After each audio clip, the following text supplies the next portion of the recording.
अगली खबर बेमेतरा जिले से आ रही है, जहां बेमेतरा जिला मुख्यालय सहित विभिन्न गांव में साहू समाज की आराध्य देवी भक्त शिरोमणि मां कर्मा की जयंती धूमधाम से मनाई गई।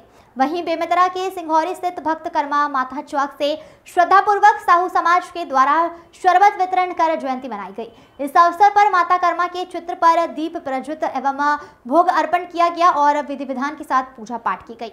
वहीं नवधा चौक स्थित भक्त कर्मा माता की मंदिर में साहू समाज के द्वारा भोजन प्रसादी का वितरण किया गया। साहू समाज द्वारा बताया गया कि इस वर्ष आदर्श आचार संहिता लागू होने के कारण शांतिपूर्वक जयंती मनाई जा रही है। हर वर्ष धूमधाम से डीजे की धुन पर रैली निकाली जाती है। वहीं साहू समाज की ओर से शत्रुघ्न साहू ने पुण्यव्रती सरकार को शासकीय अवकाश घोषित करने पर आभार व्यक्त किया है। Bureau report. माता कर्मा का जयंती मना रहे हैं।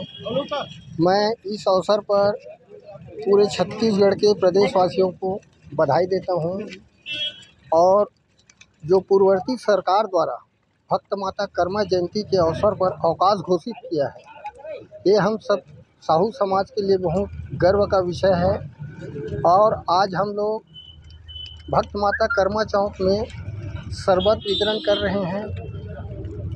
साहू छात्रावास मुहट्ठा रोड में हवन पूजन का कार्यक्रम चल रहा है। नवधा चौक सिंघौरी में भी माता कर्मा का प्राण प्रतिष्ठा हो रहा है और हमारे साहू समाज के लोग अधिक से अधिक संख्या में उपस्थित होकर के भक्त माता कर्मा का पूजा अर्चना कर रहे हैं। और हम सभी जनों को इस मंगलमय अवसर पर बहुत बहुत बधाई और शुभकामनाएं देता हूँ।